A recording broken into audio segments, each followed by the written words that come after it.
Now it's no longer a practical light. Now it is just a regular light. Welcome! Old stories that I wrote in high school and haven't looked at since. And we're going to be reading and reacting to those stories. Ones we have not read. We have not read Journal Entry number 287, One Night Apartment, Why Bananas Why, Sitting on Babies, Reunion Part 1 and Part 2. I need to know Sitting on Babies. Sitting on Babies. No! It just occurred to me. What? It's just going to be a story about some babysitter having trouble with the kids they're babysitting.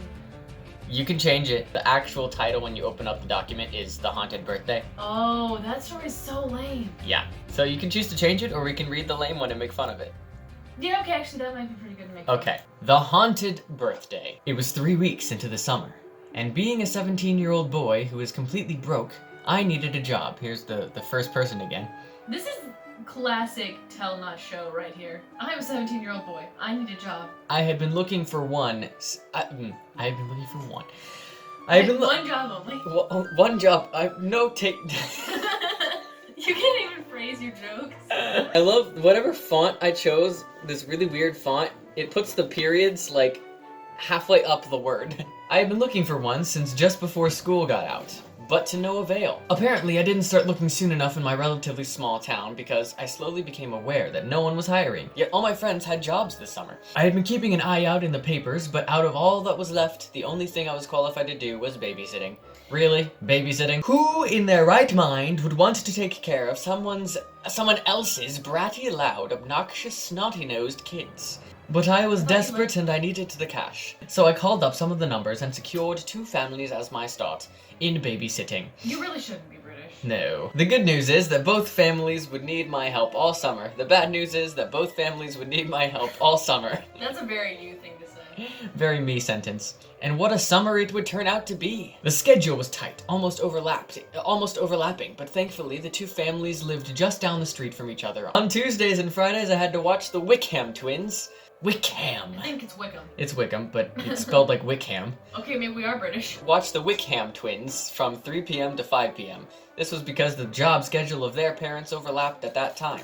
The hitch to the job was that I was also given the responsibility of planning a birthday party mid-June for the both of them. The plan was for me to get everything set and ready on that day, so the parents of almost 11-year-old Todd and Tim would come home and host the party from around 6 to 9. On all weekdays from 8 a.m. to 2 p.m. I had to watch the Wilsons. 3 sons, Will, Willie, William. Will was 6, Willie was 9, and William was 10. That included Tuesdays and Thursdays where both jobs came an hour from overlapping each other. Sorry to bore you with all the details. I was literally just about to say this is so boring. Right. Sorry to bore you with all the details of my scheduling, but now that you have a framework, I can get on with telling about you the story. That's also a very you thing. Like, yeah. You need the framework. It's like, alright, we need the framework and the exposition. I can't come up with a clever way to give you exposition, so here's all of the exposition. Moving on. This story revolves around the evening of the birthday party, although for clarity, I should probably go back a couple of days. By this time I had gotten used to babysitting, as much as I still don't like it, and had turned to the task of setting up the details of the party. Nothing will make me happier than if this story revolves around the Wickham twins' birthday and the Wilsons are never mentioned again. I started planning Monday of that week. The party was to be held on Friday. More than I would have thought goes into planning a big birthday party for a bunch of annoying 11-year-olds, and there were going to be a lot of annoying 11-year-olds. So, there I was Monday afternoon at the Wilsons making a phone call to ask about bounce houses for the Wickhams, when out of the blue, the trouble started. I heard a scream from the backyard where the tree children were playing. What?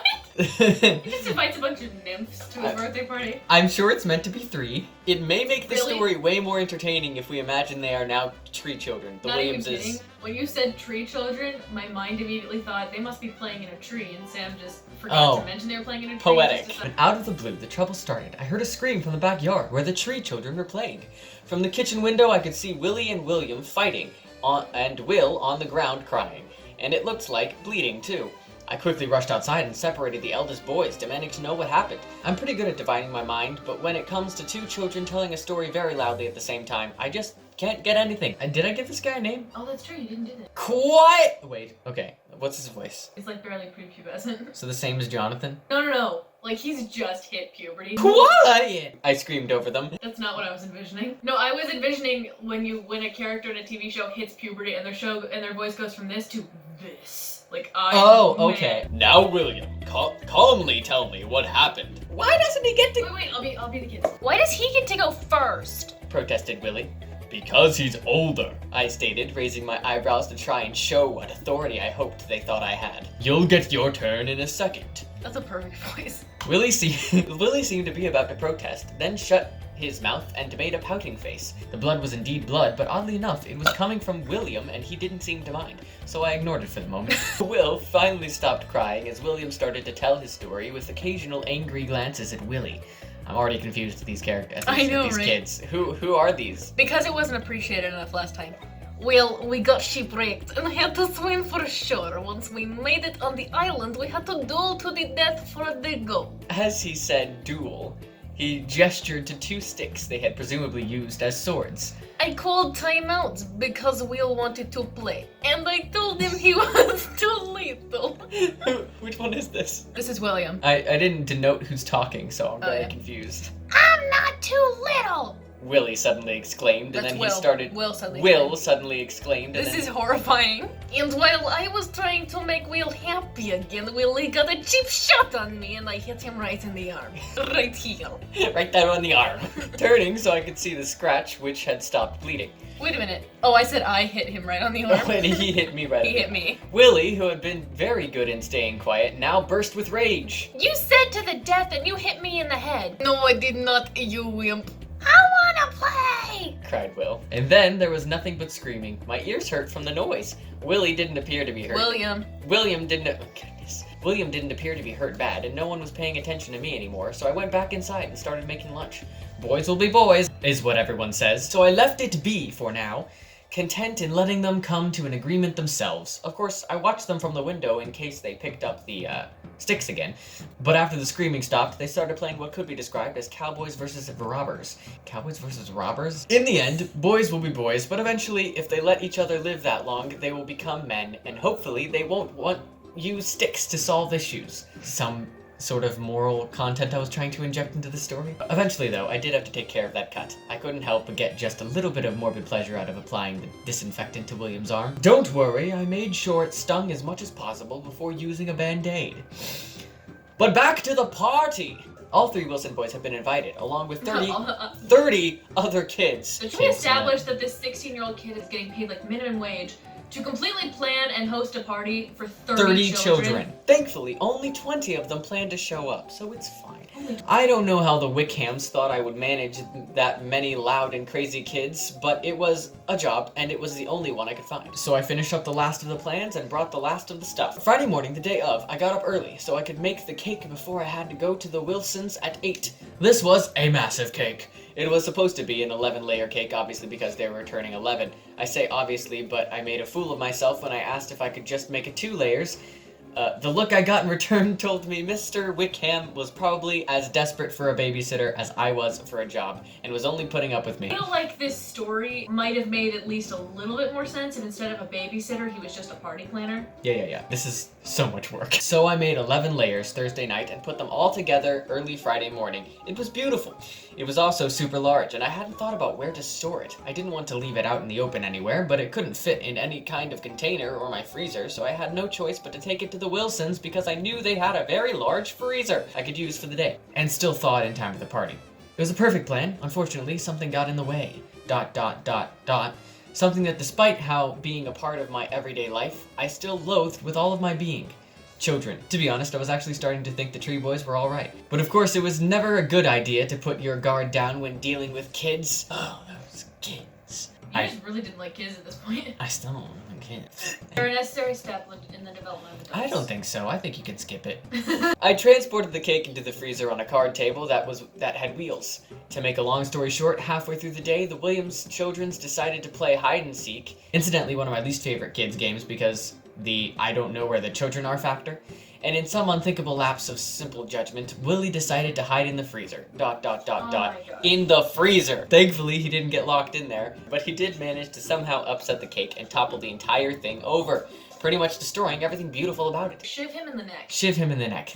Leave him in the freezer. He gets to eat the cake as his last meal. What's your last It's a cake. You don't get a choice. This all happened around 10 in the morning, which meant I did not have time to make another complete 11-layer cake. First, I had to clean the huge mess. What a waste of work. What a waste of cake. Actually, I did cut off the top of the layer that had landed face up and served it to the 3 kids, just so I wouldn't feel like I was a complete waste. I didn't waste any time, however. I rounded up the 3 kiddos and took them to the grocery store where 2 things happened. I rebought all of the ingredients for the cake. You can't make another cake. Are you criticizing the character that you wrote? Well, he literally just now said he can't make another cake, and then he goes out and buys ingredients to make another cake.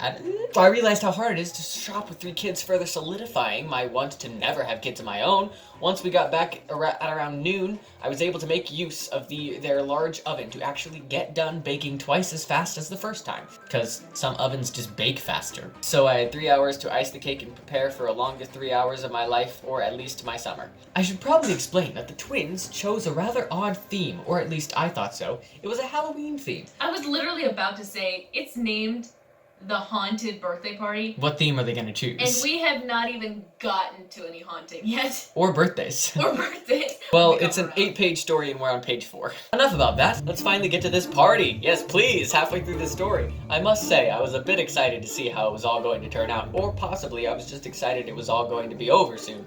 Either way, the kids started arriving. I tried to pick out which ones I would dislike most as they came in. I saw a couple of them who looked like the annoying bully type, and a couple more who looked like the equally annoying whiny type. Turns out I was pretty dead on. Mr. Wickham said he had some work he needed to get done before tomorrow, but he would spend as much time as he could dropping in on the festivities. To start things off, we played a couple spooky party games that actually got pretty intense, and that one kid got an eye poked and another twisted his ankle pretty bad, and a couple kept complaining that the games were boring. However, most of the kids were easy to handle. After the games, things started getting weird. There were some creepy noises that I had nothing to do with, which caught me off guard, but I didn't think much of them because of the theme of the party and all, but the kids did. They thought it was awesome, and they took the next segment of the night telling each other ghost stories, including several about the Wickham mansion itself, told by the twins. A lot of them were adaptations from old legends like the Headless Horseman, but a few had key connections to the mansion and its past owners. I didn't know where they got such detailed stories about the place, but it was spooky, and the creepy noises kept happening every so often. You just love the word spooky. I just like how I said it. Whenever there's a scary situation, like we're actually scared, like something might actually be going on, just turn to the person next to you and go, "This is spooky."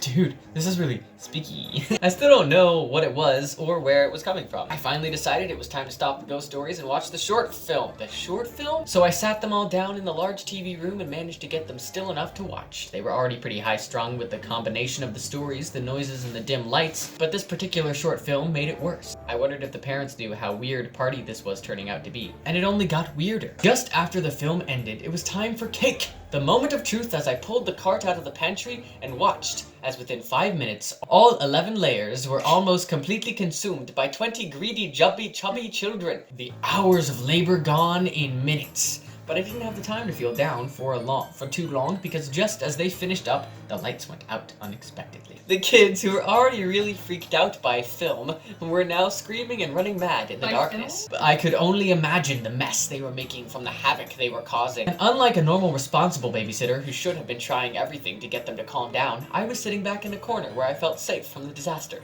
until nature seemed to kick in.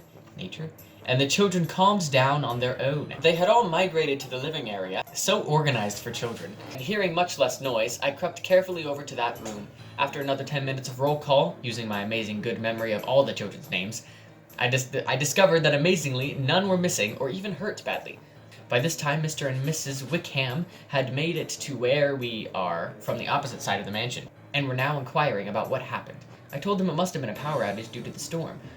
Oh yeah, I may have forgotten to mention that there was a light thunderstorm with not so light winds happening outside since shortly after the party started. Just then, everyone's blood drained as the most frightful and terrifying and downright weird sounds you have ever heard. It started as laughter, which was highly out of place at this time, then morphed into crying and moaning and finally gasping and groaning. They sounded like children, but they were much too distant to be any of the party goers. And as everyone listened, we all heard those sounds morph right before our ears from child to deep adult sounds. I'll go light some candles, came Miss Wickham, frightened voice from the other side of the room. And I'll go check downstairs, came Mr. Wickham's reply.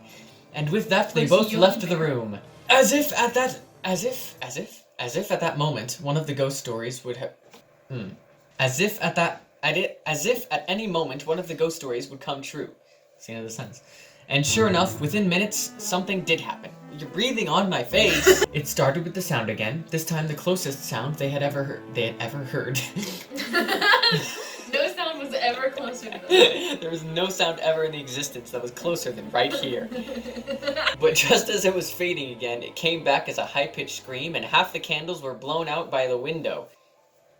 Whoosh. Then, out of the stillest, darkest corner, a little jack-o'-lantern came rolling out. Now it is true, several pumpkins were put out as decor, but none with such a sinister face carved into it, at least to my knowledge. And who's gonna think clearly when something like that comes rolling to you out of the dark? At this point, everyone was freaking out, including me. Most of the kids thought it was a good idea to clasp on to me for protection, but that only made me start really freaking out, because I could no longer move very freely. The light flickered unpredictably as the noises continued. Just then, it happened again. The high-pitched scream came back, but this time, the lightning flashed brightly outside, causing flickered shadows all over the room, and in the corner was the shadow of a huge black figure, flashing in the lightning, and then gone.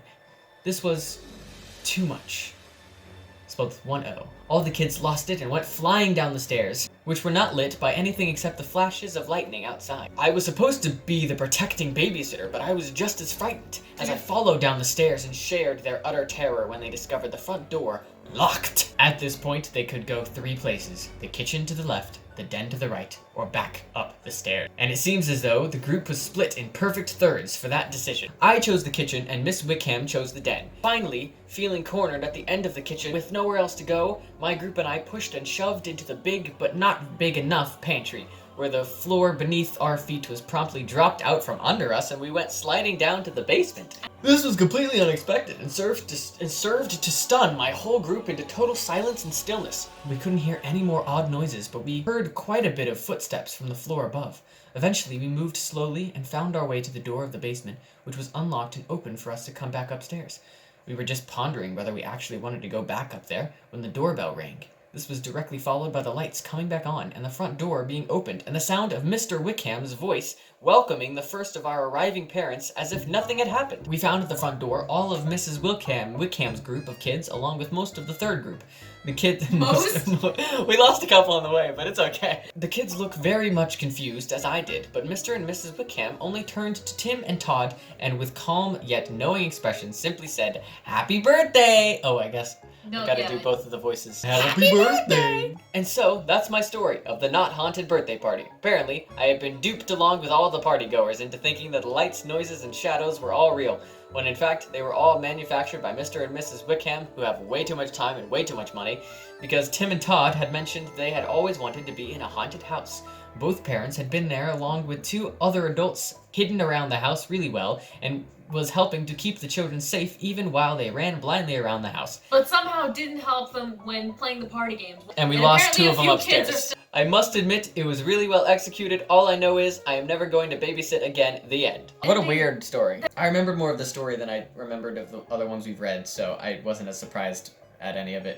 On a scale of 1 to 10 pages. Honestly, that was a 2. It was uninspired. I don't think I tried very hard. Thinking back on the ones we rated when we'd read the last 3, I think I rated those a little bit too low. Because this one deserves the page 2 rating. Yeet! See you all next Yeet. time.